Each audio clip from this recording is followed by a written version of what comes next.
What happens when you get to connect with the different flavors of your sexuality and discover that the search for the archetype of the concubine becomes actually the search for your own power.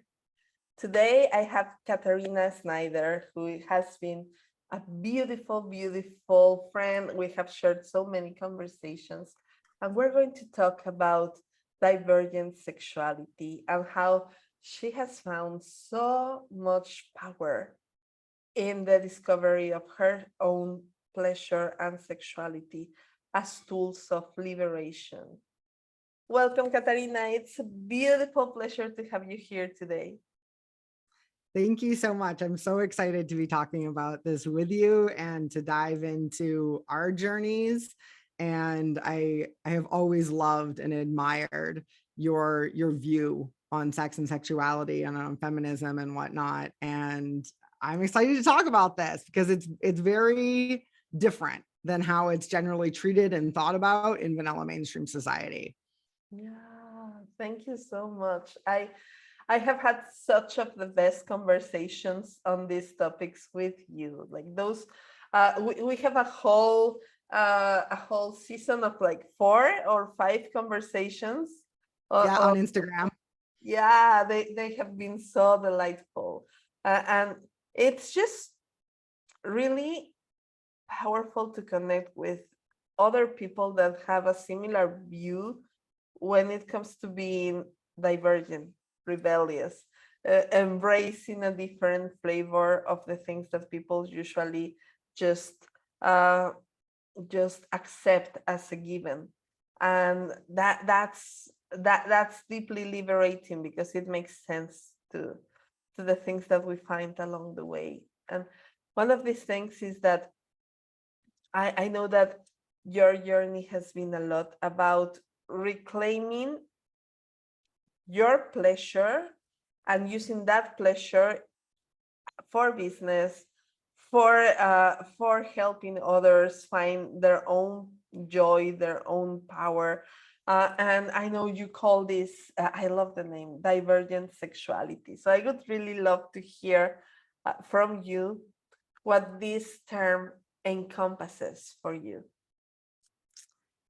I think for me, the idea of divergence just on its own is this idea of going against the sort of convergent conformist culture that we live in. And in that culture, our sexuality as like cis women, as assigned females at birth, is treated very much as a commodity and as a form of currency.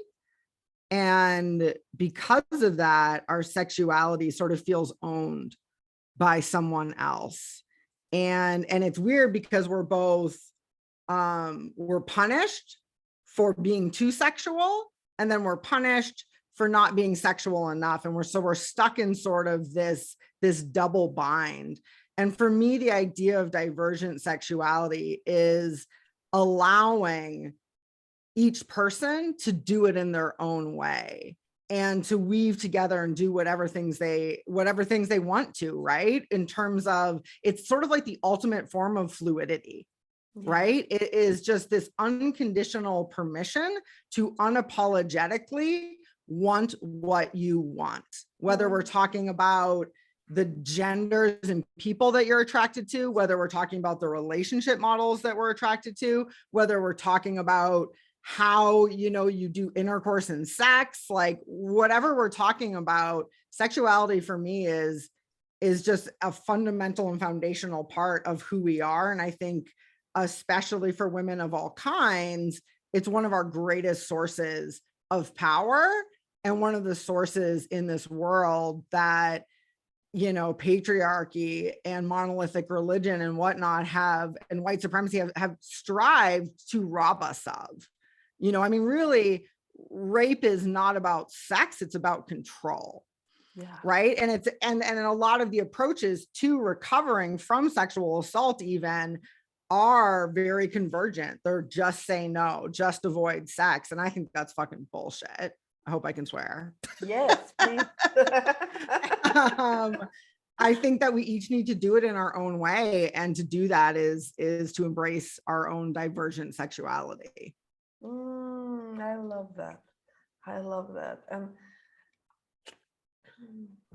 it just moves me so much because I think that that encompasses, yeah, our sexual expression, Mhm. our expression in the world as beings, our business expression, our expression as neurodivergent people as well, like thinking different, not thinking as monoliths, and recognizing that that's our brains are wired even differently. Oof, that's such a powerful statement and recognition that it's so important that we start embracing. And then what happens when women or people who identify as women start embracing this sexuality that was robbed from us? What do they discover along the way? Because I have found that that's one of the things that it's the hardest for people to recognize. They come when people approach sexually open people. First of all, they find a first wall that it's the wall of their own rejection and internalize everything, sexism, internalize misogyny, internalize fear of what is different, internalize white supremacy. So just daring to speak with people that make a difference, that look different, that openly speak about being divergent, that takes courage. That's what I get told a lot. Like I can't believe this is how you show up, and it does, but it also, I think that it's a source of our power because we're owning what people have intended to rob from us for so long. And we're saying, not only are we not allowing you to take it from us, but we're going to do it our own way. And for me, this is the key. We're not going to hide it and be ashamed of it. Yeah. And so when I think about like, why do I post pictures of, my 43-year-old fat body in a very sexual way online, I do it so that other people who are also divergent can see that your sexuality can be anything that you want it to be, and that it's not something that you need to hide or be ashamed of. Because I feel like, especially, and honestly, I don't even know if this is specific to like assigned females at birth, but just people who are divergent, like all queer people, for instance, right? All neurodivergent people, for instance, like all like disabled people or people of color. It's like sex, we've been taught that sex is not ours. Sex belongs to cis, white, straight men, able-bodied, neurotypical men. Sex belongs to them. And so when we reclaim it as our own, we level up our individual power, and it becomes not even about anyone else, but about our sexuality with ourselves. That's the most important sexual relationship that we have.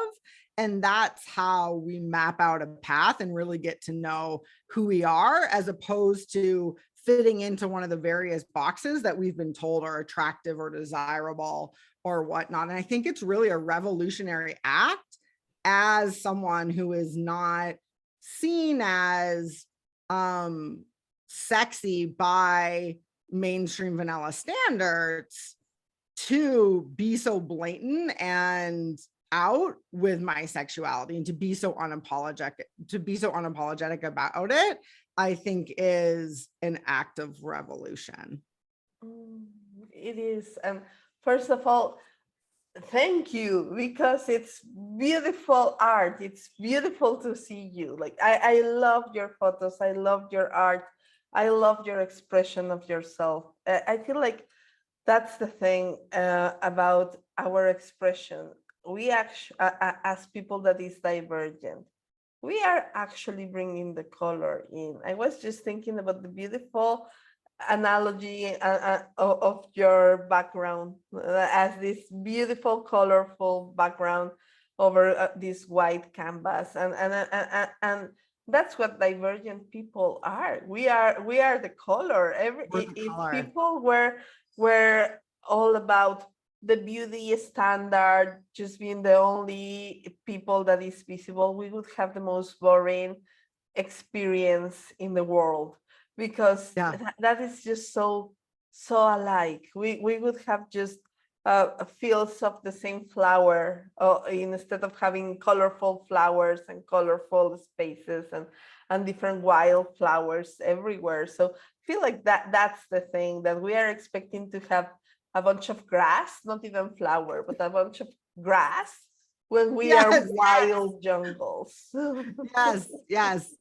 I think this idea that divergent people are the color, and we therefore are bringing the color into sexuality, right? And what's actually interesting is like a lot of even the people that fit within the group that set the power standards for sexuality in our society, the cis white straight men, actually have very divergent sexuality a lot too, but they're ashamed of it, Yeah. and I think in a lot of ways, like we as divergents actually liberate even the groups that are in power and trying to repress us.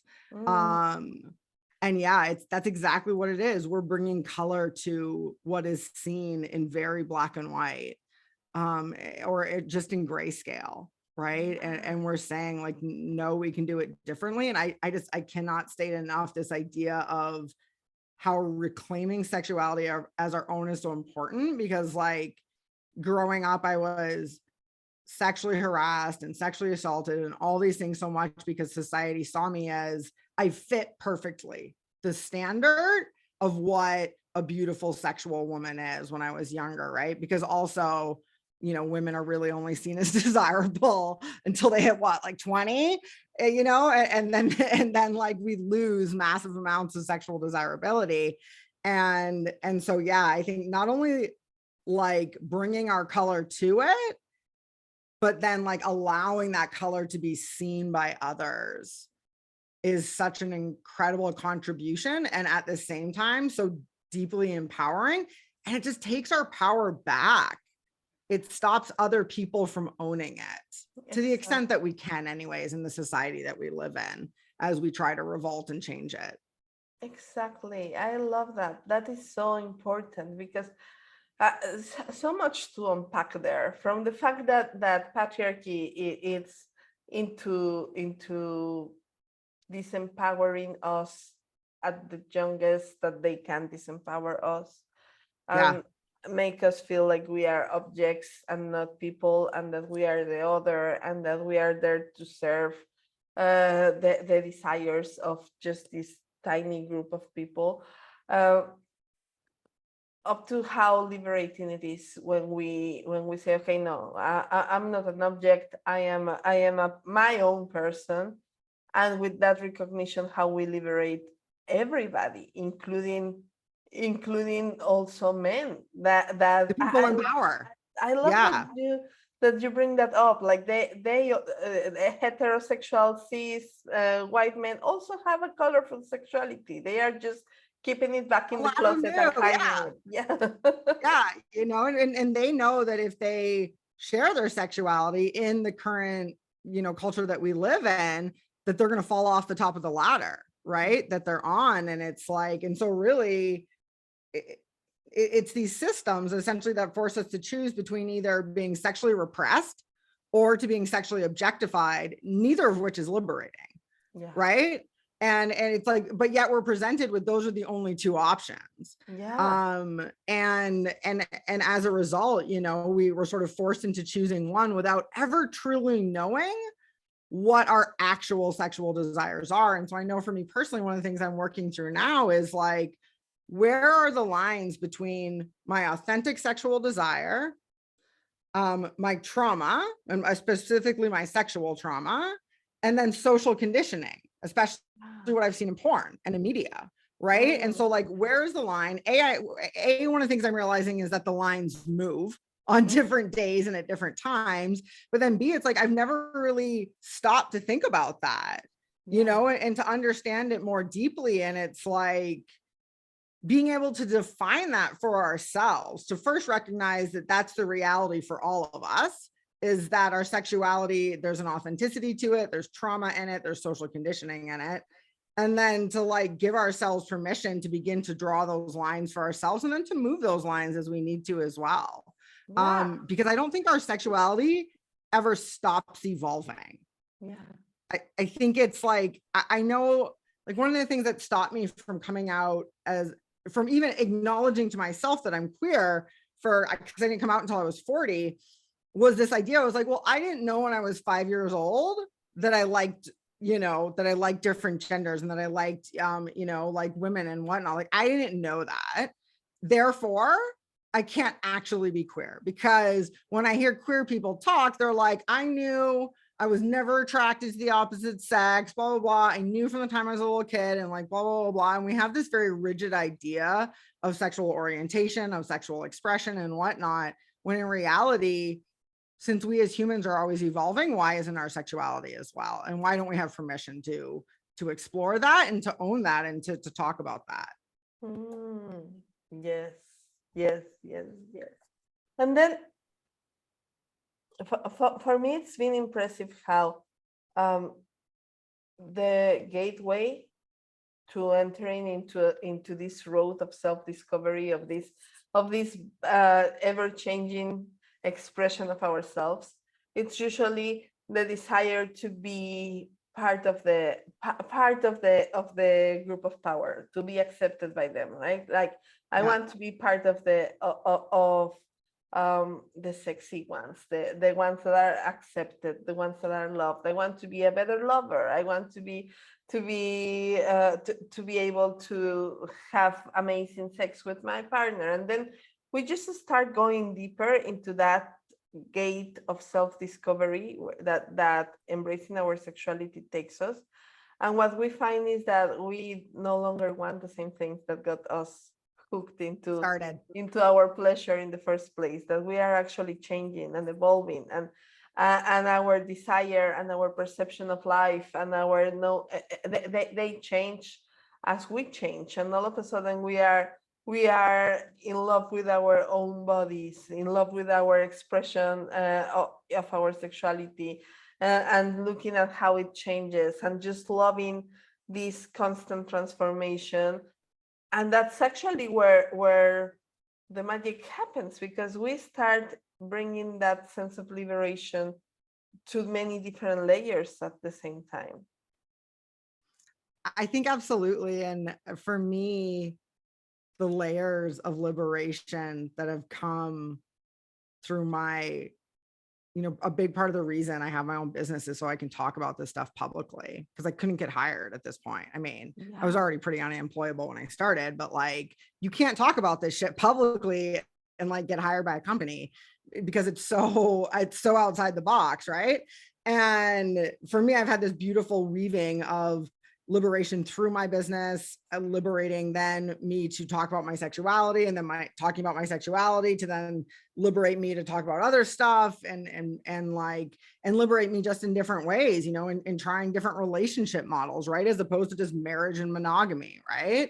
Like I always love to say, like, there's, well, I don't know, 7.6 billion people in the world, and yet we think one relationship model is going to work for all of us. Right? Like, and one body is ridiculous. The perfect body, and one kind of way of thinking, it's their way of thinking, and one emotional reality is the emotional reality that we all aspire to, when we have such a different life experience and different mixture that has made us unique at this point. Yeah, and I mean, that's sort of the epitome of convergent culture, is there's one way. There's one best way. There's one best way to have sex. There's one best way to look. There's one best way to have a relationship. There's always one best way. There's not multiple best ways. There's not different ways, but yet as humans, we're wildly unique. Yeah. And especially like Divergent, right? Who a lot of times society would call us marginalized people, which I think is just like the worst term ever because it's so degrading. And so like as Divergents, we're even more different than people who do classify as normal or average. And what's ironic too is like, and this is one thing that really pissed me off once I actually started to dig into the research of sexual desire, is that what mainstream society tells us, what vanilla society tells us about sex, and especially about our sexuality, if we are assigned female at birth, is like that it's untrue, right? So we're told that, like, for instance, that cis men only desire women that look in a certain way. And yet, if you look at the research, that's not true. We fantasize mostly about the people in our lives. We don't fantasize about porn stars. We don't fantasize about movie stars. And there's not a big difference between like genders either. Like in general, we fantasize about the people in our lives. And then also this idea that like men have this super high libido and that like women don't, right? And then even just the fact that that's all that's ever talked about, right? That we're confining gender to these binaries of men and women. And it's just like when you actually start to look at the research, you discover that so much of what we're sold is actually a load of bullshit. Yeah. And that for me was like a really big turning point once I actually started to look at the research. And I was like, that was like a level of liberation that I got then, because it really made me see that my divergence is valid and normal. Yeah. Oh my gosh. And then I just have the sun here. It was straight in the face. Let me turn around a little bit. Um, but there's something so powerful about that. It's and I want to point it out because that's one of the tools that has been used against us for a long time. Uh, and it is the fact that we are considered less informed, like we are just expressing some wild desire that we have, but we don't really know what we are talking about, because men are the ones that think, and men and women are the ones that do the feeling, and there's nothing else in between, like those kind of very toxic ideas. Yeah. And what I want to point out is that you're speaking about real research. Yeah. Your whole line of work is based on research. It's based on Yeah. the research of how desire actually works, not about how some dude with a podcast in his mom's basement thinks that desire works, but about how actually it has been studied Yeah. and proven that desire works, how we actually are connected to wanting people that look in different ways, that Yeah. people that are present in our lives, how the libido of men and women are not that way off as it's sold to us by these pseudo uh, influencers or whoever they are. Like they Yeah. this is all research, and you do that a lot. Like your and I really want to signal that, because that's something that I love about your way of showing up.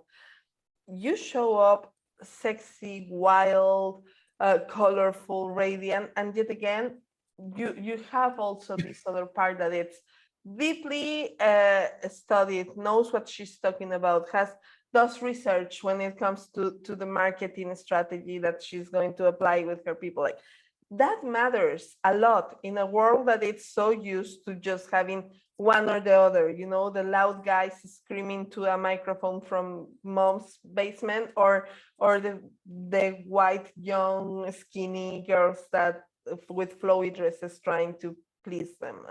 And we are bringing this other flavor, that it's actually a flavor that is based on academic research.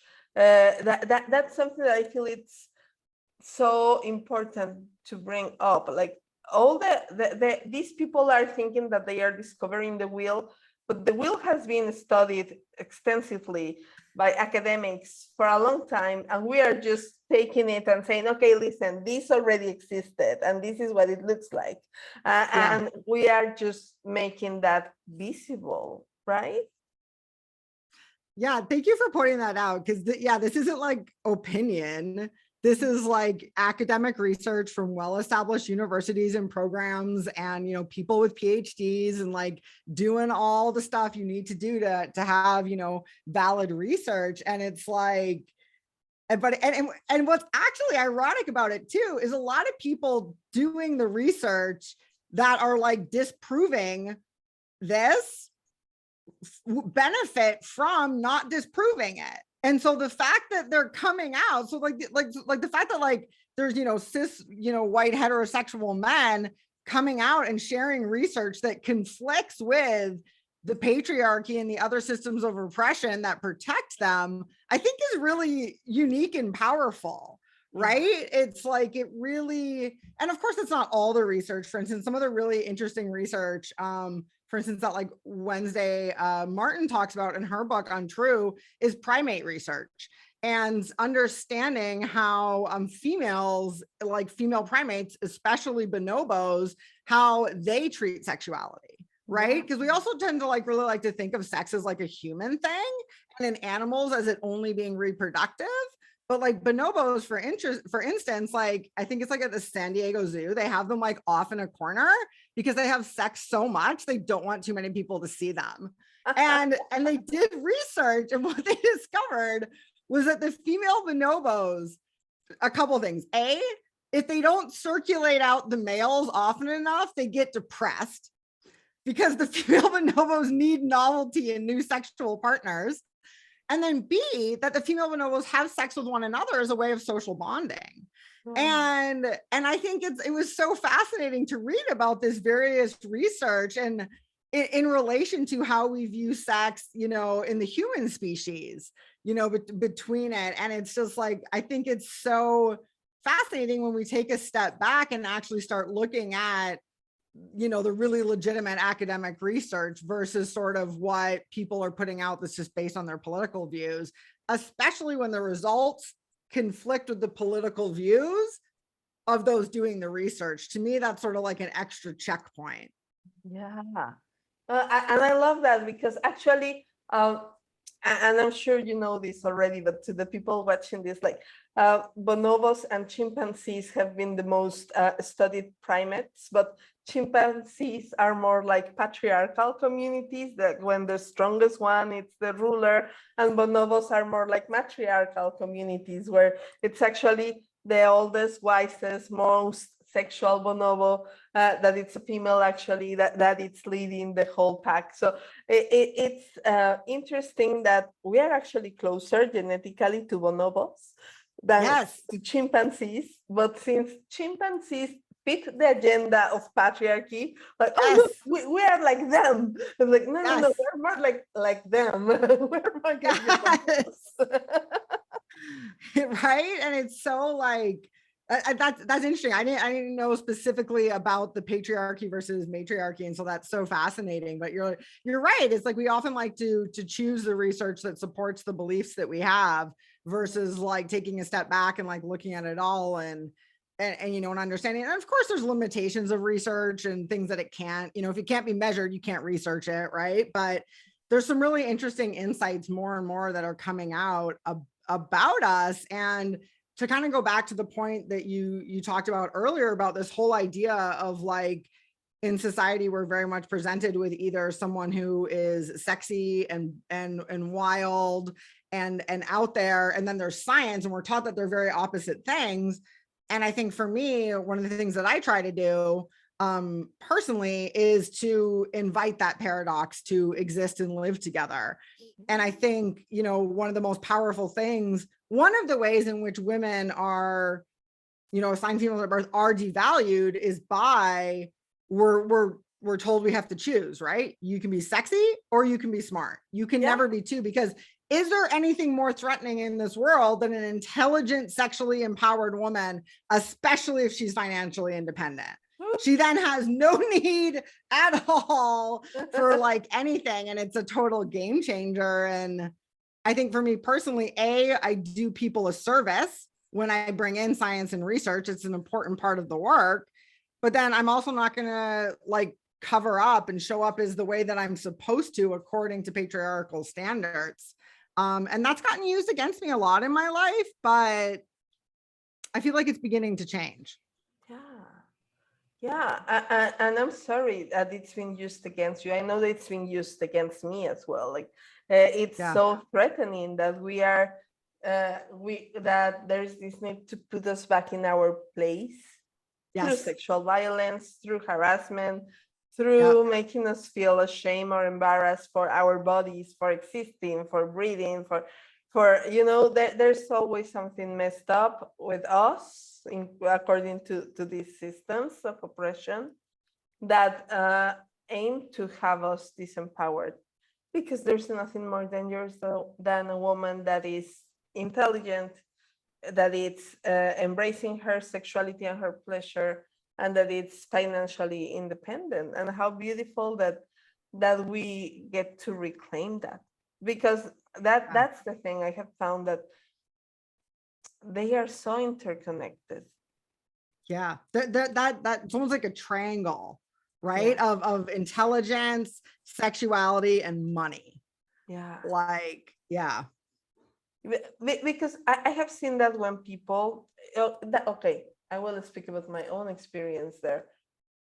The moment I embraced my sexuality, I embraced my ambition. I, Mm, I embraced that I wanted more from life. I embraced that I wanted to have more experiences, to have more money to make those experiences happen, to want safety, to experience my body the way I want to experience. Like that, I recognize that my pleasure and my ambitions go hand in hand. Like they cannot be separated one from the other.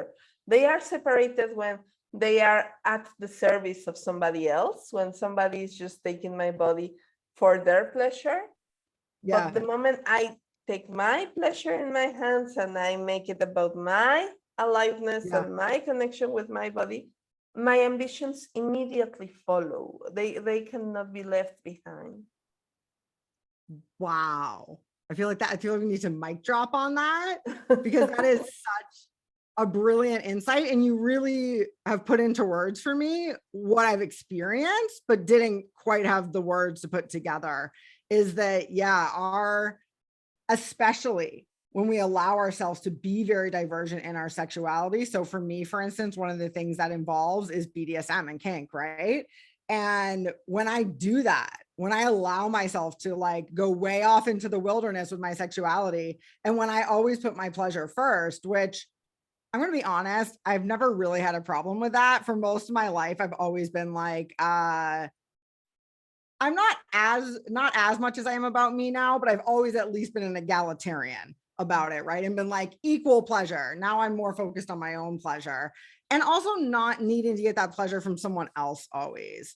Um, and yeah, you're right. It really, when you claim that, it fuels ambition, it fuels motivation, it fuels power, it gives us a fearlessness, that's like, I think it's because like, and it's interesting too, like I've been learning a little bit more about sort of the way that like spirituality and religion worked before monolithic religion came in and was like, there's one God and it's a he, right? And I read more about it in the context of like dominatrices, right? So like professionally dominant women, or women who are just dominant in the bedroom, in their life, in their relationships, whatever. And for a long time, that was part of religion. We saw very powerful goddesses and we worshiped them, and they were their sexual power was just part of their overall power and part of their ambition and whatnot. And so I feel like we're almost tapping into an ancestral universal source of ambition and power when we claim our sexuality and pleasure. And that's genius. I think you said it absolutely perfectly. Yeah, thank you. And I agree with you that these goddesses for me, that has been such a passion, like the way of the goddess, how the vertical system of control and dominance of the world that has been patriarchy versus the horizontal way of living and experiencing the world, that it's the way in which these old goddesses were venerated. It was about the pleasure of everybody, the safety of the community, the thriving of the community. And the truth is that that is the difference. When people think about women taking power, they are afraid that women will do that in the same way that men have done it. And it's, I know it's a system, it's not necessarily about gender, but it's about a system that has made it clear, because it works for them, that there were two genders, right? Like I was reading just today morning, Laurie Penny, in her book Unspeakable Things, saying gender roles are performance for profit. And I was like, that has been the thing. It's been performance for profit. And then what we're trying to do is, oh, just one second, you just cut out. oh, oh no, okay, there you go. Sorry, I missed what you said there at the end. Oh, that we want to thrive, to connect back to thriving as a community, not just to play a role in order to be accepted and to be able to get profit from it. And you know what? It's so funny. Like when you said that, performance for profit, I immediately thought of how, assigned females at birth are taught to perform in bed to basically profit in the way like the man orgasms then, right? And then that gets us whatever it is we need to get from them, whether it's money, whether it's like attention, love, or like whatever. And it's like, that's how we are taught to behave in bed. We are taught to perform in order to get, it's our currency, right? And so as much as gender roles are performed, I think that sex roles are too. And sexuality is performative as well. And it's like, and even when I look at, for instance, in the world of like kink and BDSM, when we look at like feminine dominance and like, women who dominate men, whether it's professionally or whatnot, when you look at it in pornography, it's still entirely performative versus how you see it actually happening in real life in either like couples or on like a professional level with pro doms. It's completely and wildly different. And so we're taught to perform our sexuality and our gender. Yeah. And even our expression when it comes to business, to art, to how we speak. Like I remember when I was younger, I was so young, and I was already being asked to dress as an adult version of myself, like to dress like a lady, to dress more like it was pretty much dressing like a señora, dressing like a lady. And now I'm like, dude, I was such a heavy metal person. I love to wear black and to wear, I was so different from this lady that I performed for so many years because she looked more professional. She looked more serious. She looked presentable and decent. And like, and I was told repeatedly, you should be more feminine. And no matter how much I tried, I was still being told to be more feminine. I was like, dude, I'm wearing pink and dresses and small earrings and combing my hair every day. No, but still, you need to be more feminine. Like, what the hell? What is that supposed to mean? And it's just performance. And it's a way of keeping us distracted, right? If we are obsessed with meeting these impossible beauty standards, if we are obsessed with performing these roles in exactly the way that we're supposed to, quote unquote, perform them, it keeps us distracted. It keeps us from actually gaining power. It keeps us from actually building community in which we have power with one another as opposed to over one another. And it's really a tool for that. And one of, I think, the most damaging things is that I don't know about for you, but for me, I learned that from the women in my life. And so when I was fit, so the summer that I turned 15 and I was going into high school, up until then, I dressed like a quote unquote tomboy, right? I had baggy jeans, baggy shirts, I wore boots, like I did not, I didn't feel comfortable with my body. And I was very much a tomboy. You know, I did a lot of sporty things and it was like whatnot. And I remember, and up until that point in my life too, I had been pretty much invisible, right? Like guys hadn't really noticed me much. I didn't really have friends. You know, teachers didn't notice me. It was pretty non-existent in the world. And then my grandma took me shopping and she dressed me in short little pleated plaid skirts and tight dresses that showed off every curve. And she sexualized the fucking hell out of me. And I went into high school and I became the girl to fuck. And that then immediately I knew I got so much attention. I was like, this is how I don't be invisible anymore. Yeah. And then so for most of my life, I continued to dress that way because it got me what I wanted, but then it also didn't, because I remember being in university and there was nothing I could do to tone down my sex appeal enough. I bought glasses. I didn't show any cleavage. I did like all this stuff. And there was this, I just sort of oozed sexuality like naturally. And there, I couldn't turn it off. No one would take me seriously. It didn't matter what I fucking wore. And it's like that, this is the treadmill that we're kept on. Yeah. Yeah.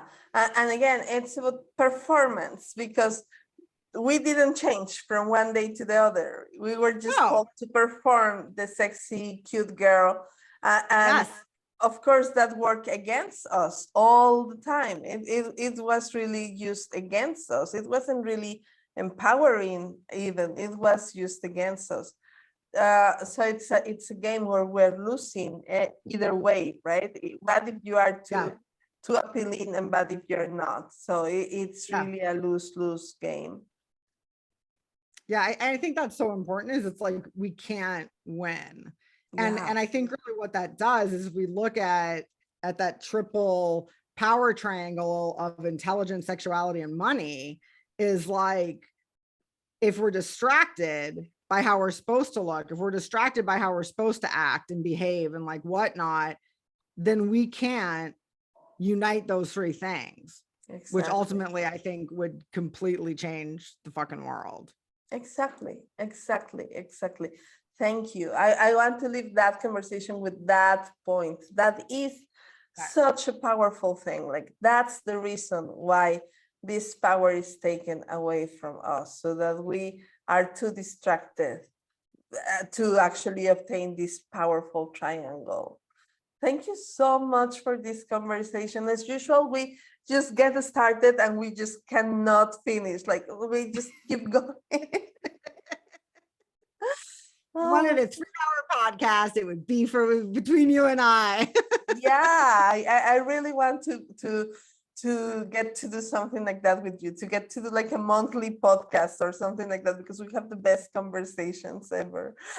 we do. They're so organic and they just like go whatever way they want to go. And I love that we both really love and embrace that. It's a very different way of talking about things. And I think that there's real power in it. Yeah, absolutely. Oh, thank you so much for having me. And then we have such a similar view about these experiences. We are both, I mean, people don't know this, but we are the same age. We are like the same life experiences. And now that you say, oh, when I was 15 years old, I'm like, yeah, my grandmother threw away my combat boots. That same age. Fucking but they did it because that's how they learned to survive in the world. Yeah, exactly. Yeah. That's the thing. They did it because that for them meant survival, meant thriving. Like, the one way in which a woman could thrive was by getting a good husband. So that's what they wanted for us. It's just recently that we have been reclaiming that opportunity of becoming the rich man and not being Yes, married to one, right? Like we want to thrive on our own right. that's a powerful concept. The idea of becoming the rich man versus marrying one. Yeah. Oof. Did you come up with that? No, it's actually from Mark Zuckerberg. You know, a woman told Mark Zuckerberg, "Hey, I wish my daughter could marry a man like you," and he said, "No, she better becomes a man like me." Like, Okay. Wow. I guess he's okay. Interesting. See, again, interesting. Some of the good shit comes from the system we're trying to overthrow, or from the people that benefit from the system we're trying to overthrow. exactly, So, yeah. exactly, Wow. exactly. Thank you. It's not. I know that sometimes we just want to burn the fucking system down, but the truth is that we, at the end of the day, we are just trying to build something using the pieces that have been born from this system. Like we couldn't really just burn the whole thing down because it's not useful. It's not the way we do things. Actually, I feel like that's one of the biggest fears of patriarchy when it comes to women taking power. They fear, oh, like, oh, that's a whole other conversation I want to have. Like the I was just reading about the rise of the fear mongering of women in power, how they are showing shows in which women just lose their mind once they become a queen, and they become just more evil and more cruel, and I'm like, they are telling us that we are dangerous. It's just a different system way of telling us that we're dangerous, but we are not. Actually, when we take our power, we are more generous, we are kinder, and we care for everybody else, because that's the way in which we have been doing things for a long time now.